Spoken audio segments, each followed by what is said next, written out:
Perfecto. Bueno, pues hoy está con nosotros el secretario de Economía, Ildefonso Guajardo, quien a inicios del mes anunció la firma de un acuerdo para regular el comercio del azúcar entre México y Estados Unidos.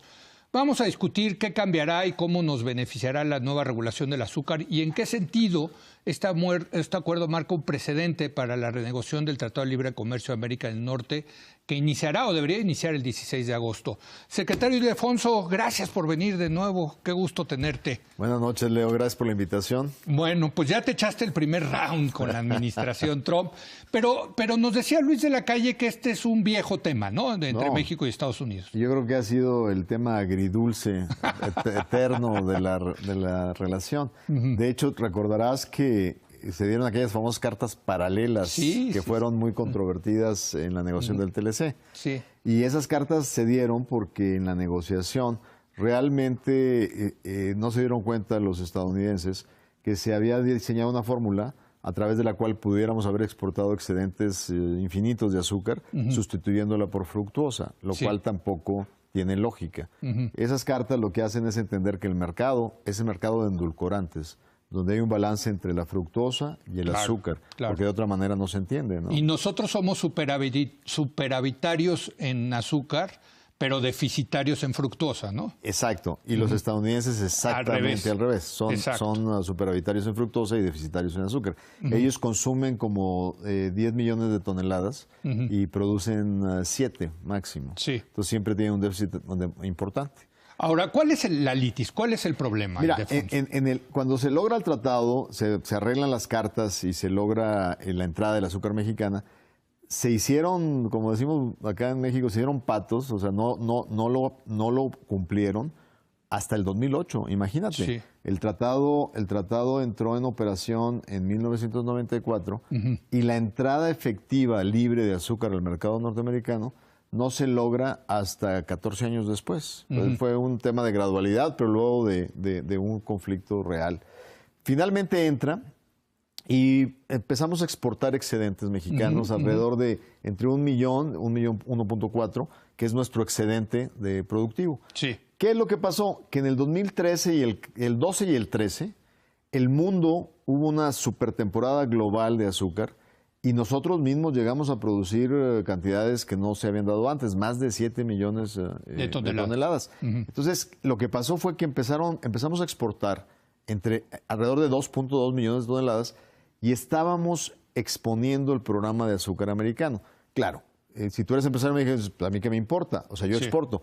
Pero si el empresario mexicano le interesa el mercado americano, le interesa porque ahí hay un programa que sostiene precios artificialmente, donde te pagan el doble de lo que vale el azúcar. Pero es que eso es importante, porque más que ser una negociación de libre comercio, es una negociación de un producto que de libre comercio no tiene nada. Ni de aquí, ni exacto, porque hay precios controlados aquí y precios controlados allá. Aquí no hay precios controlados. Pero como estás en la órbita del mercado norteamericano, indirectamente terminas teniendo precios inducidos por el programa de azúcar estadounidense. Y como tú bien sabes, se han construido intereses detrás del azúcar de Estados Unidos por años. Los Fanjul, esos, la familia que salió de Cuba. Tremendo. Son unos catalanes que salieron de Cuba. Y que son de los que más lana dan ahí en Washington. Y que tienen ingenios en el Caribe que tratan de privilegiar las compras de azúcar al Caribe. Claro. Porque los países para completar nuestro consumo, tenemos compromisos en la OMC, en la Organización Mundial de Comercio.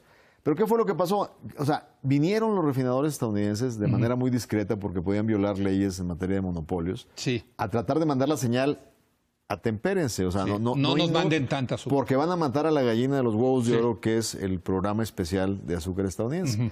Y no ocurrió. Entonces, ¿qué hicieron? Al no tener respuesta, metieron una investigación contra prácticas desleales de comercio en el 2014. Contra subsidios. ¿En el TLC? No se mete en el TLC. El TLC permite procesos. Tú no renuncias a tu derecho de defenderse contra prácticas desleales de comercio. Y ellos tienen toda una esquema a través del ITC, International Trade Commission, donde pueden iniciar investigaciones. Entonces, a solicitud de la industria. Entonces, inicia la investigación. Y ese fue el momento donde todavía en México el 40% del azúcar se producía en ingenios que no estaban privatizados. Entonces, indirectamente, no era difícil encontrar un tema de créditos, de intereses, subsidios, Y entonces construyeron un caso donde finalmente resolvieron que había prácticas desleales de comercio y nos impusieron cuotas compensatorias del 40% de subsidios y en promedio 40% por dumping. De tal manera que si las hubieran aplicado, no hubiéramos podido vender un solo kilo de azúcar en Estados Unidos. Ahora, ¿México pudo haber reaccionado con un panel en el TLC ante esa decisión o no? Tienes el derecho permanente, porque acuérdate que el TLC contempla un capítulo, el 19, donde tú puedes llevar a un panel la discusión sobre la justicia de una determinación autónoma de cualquiera de los países del TLC. Pero no lo hizo México. O lo hubieras llevado, también lo puedes llevar. Lo que pasa es que es o la opción esa, que te puede llevar 3 años para volver a entrar al mercado, entre que vas a paneles y resuelves, o la opción, que fue la que seguimos en el 14, de buscar un acuerdo de suspensión. En el 14 lo negociamos con la administración Obama. Y realmente fue un acuerdo que era en el momento donde estábamos sentados en la mesa de TPP con Mike Froman y la administración Obama. Y realmente estuvimos en condiciones privilegiadas de tal manera que el acuerdo que logramos ni nos despeinó. O sea, seguimos exportando lo que nos dio la gana, prácticamente, con un azúcar, un split que le llaman entre el azúcar cruda y refinada. La cruda es la que mandas en caña, ¿no? No, la cruda es la que mandas en una polaridad que supuestamente no es apta directa para consumo humano. Pero lo que pasó en el acuerdo del 14 es que logramos una polaridad que nos permitía mandar estándar. ¿Qué fue lo que pasó?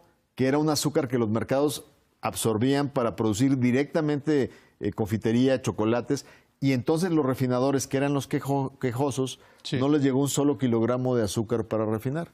Y si tú eres el quejoso, el que investigaste en la investigación, pues tú demandas que se investigue porque no estás satisfaciendo tus preocupaciones. Por eso llegamos a que al cierre de la administración Obama se volvió a abrir el tema para renegociar el acuerdo de suspensión del 14. Ese inicio de investigación era muy difícil cerrarlo en la administración Obama porque ya los refinadores sabían que había ganado un nuevo presidente y se sentían más confiados que ese nuevo presidente. Eso sí yo lo puedo decir, le habían donado mucho dinero a Donald Trump. Son amigos. Pero dicen que son amigos de Ross, por cierto, ¿no? Los Fanjul, yo creo que los Fanjul han jugado en el campo demócrata y en el campo de republicano. Sí, bueno, ellos con todos. Entonces tampoco hay ahí, y la verdad es que el tema de la relación con el secretario de Comercio lo dijo claramente el artículo del Financial Times. No hay ningún interés de negocio. Son relaciones, pues si eres multimillonario y el otro es multimillonario, pues en alguna fiesta, en alguna fiesta te encontraste, ¿no?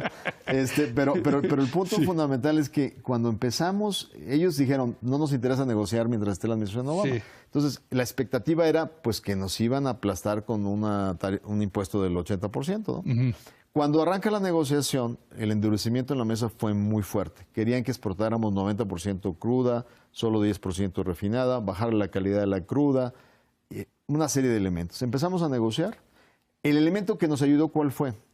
Que nosotros teníamos a nuestro favor un análisis que está haciendo la OMC en materia de atún que nos pudiera haber dado una posibilidad de contrarrestar impuestos a la fructuosa por el derecho que nos daba el tema del panel atunero, y esa amenaza nos ayudó a que se movilizaran los intereses maiceros estadounidenses y fructuoseros estadounidenses. Entonces, ese era un poco el apalancamiento en la negociación. Sí, porque si nos apretaban mucho en azúcar, nosotros los podíamos apretar en fructosa. Así es. Que está bien, así son las negociaciones. Así son las negociaciones. Y en un contexto donde tú bien lo dices, el azúcar no es un mercado libre realmente en América del Norte. Y entonces empezamos a negociar. ¿Qué logramos en la negociación? Primero, algo que no estaba explícitamente reconocido en el acuerdo del 14, que es, tenemos el derecho como país a ser los primeros que en cualquier demanda adicional del mercado norteamericano nos la tienen que ofrecer a nosotros y nosotros tenemos el derecho a rechazarla.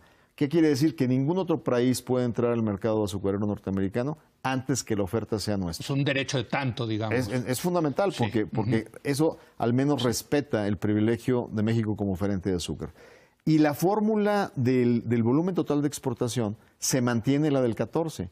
Quiere decir que yo ¿Cuánto cruda y cuánto...? No, pero yo primero hablo del volumen total. El volumen total. El volumen total, ese era mi objetivo de negociación, que no nos limitaran, sea cruda o sea refinada, que el volumen total sea básicamente el mismo. Podemos exportar 1.5 millones de toneladas, que es más o menos el promedio de exportación ha andado en 1.3. Entonces, yo dejo abierto el mercado y lo que sí cedo en la negociación es, tradicionalmente exportábamos 40% refinada, 60% cruda, y tuve que aceptar una reducción de 10% de refinada y 70% cruda. ¿Por qué hice ese equilibrio? Porque a mí lo que me interesa es mantener el empleo y la producción en las pequeñas propiedades cañeras, en todo aquello que le provee al ingenio, que es la masa crítica que respalda más de 2 millones de mexicanos que dependen de la caña de azúcar. Eso sí es caña. Eso sí. Antes de llegar a la refinería, ¿no? Sí, pero a la hora de que yo mantengo abierto mi volumen total, aunque sea cruda... Sí, ellos no sufren. No sufren. Entonces, lo que sí es, se les quita un poco el negocio a los refinadores mexicanos, porque el mercado es fundamental en términos de la diferencia entre cruda y refinada. Pero finalmente también es negocio de las refinadoras mandar este azúcar de nueva polaridad cruda a los Estados Unidos. Y a un buen precio. Básicamente se quedó en 23 centavos por libra estadounidenses la azúcar cruda y 28 la refinada. ¿Y hay un precio de mercado en esto, internacional? No, es que el precio de mercado internacional... Está tirado, ¿no? Está a la mitad de lo que está en el mercado Pero norteamericano. entonces el refinador mexicano puede exportar a este precio. No, está no buenísimo. solo eso, sino que además, como ellos se quieren proteger por sus altos costos de producción, eso termina beneficiando en utilidades al exportador mexicano. Porque dice alguien, no, es que si el mercado se cae no van a poder vender porque no pueden vender un precio por debajo. La verdad es que ahorita el mercado está pagando por encima de esos precios mínimos. Claro. Entonces finalmente terminas ganando más que lo que ganarías en cualquier otro mercado de exportación del mundo. Ahora, entiendo, ¿cómo quedaron los refinadores mexicanos en esto? Sin duda la Cámara de la Industria Azucarera totalmente estuvo, porque son parte de la negociación. ¿Los tienes en el cuarto junto? No. Cuando se trata de un acuerdo de suspensión, si el acuerdo fue uno por dumping y otro por subsidios.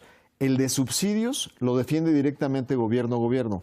Y el de dumping es un acuerdo sector privado mexicano, de Secretaría de Comercio de Estados Unidos. Entonces fueron parte integral de la negociación. Y de hecho, si tú lo analizas, sí hay, y lo reconozco, los productores de azúcar líquida mexicana no están contentos porque para ellos de alguna manera esto lo saca del mercado, pero producimos 20,000 toneladas. Nada. O sea, la cantidad de producción de azúcar líquida es realmente baja comparado con la importancia que tiene.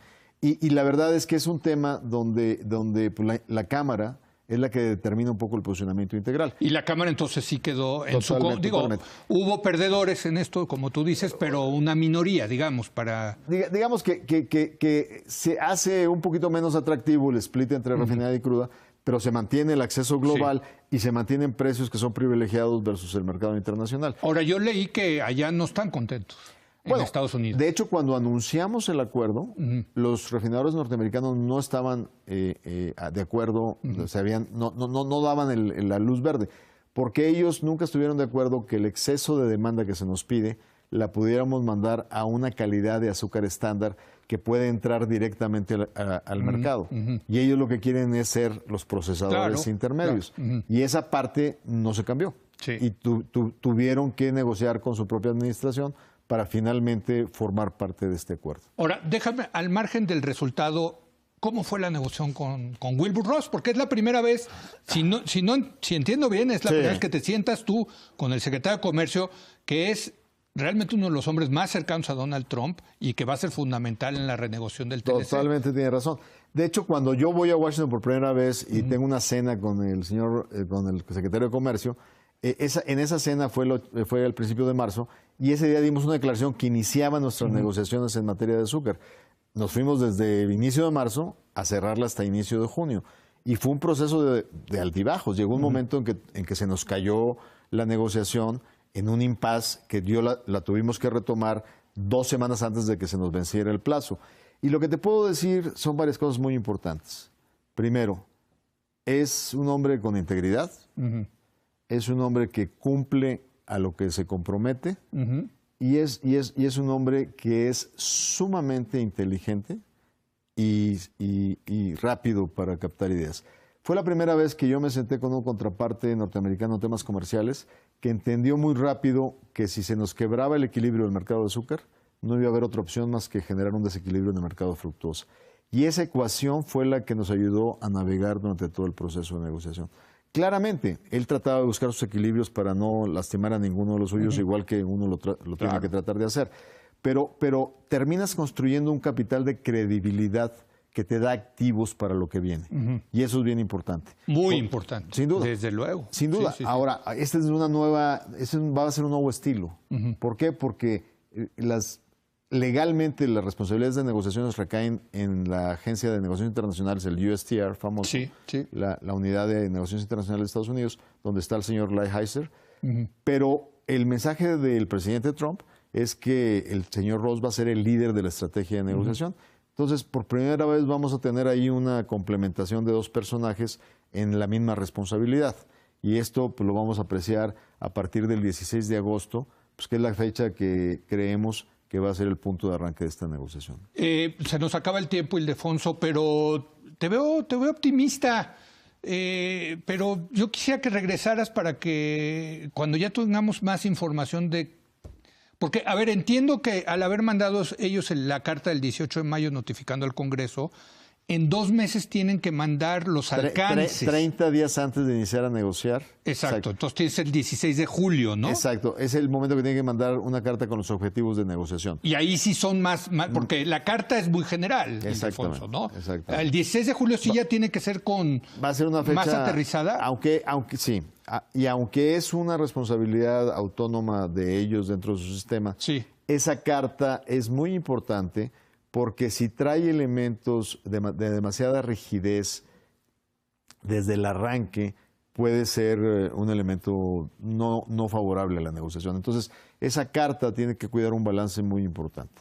De hecho, hoy te recomiendo que leas el comunicado conjunto que hicieron los 3 secretarios de Agricultura desde Savannah, Georgia. Sí. Es extraordinario el lenguaje utilizado. La importancia de NAFTA para el comercio agroindustrial en América del Norte, el crecimiento que ha tenido, el esquema de exportaciones.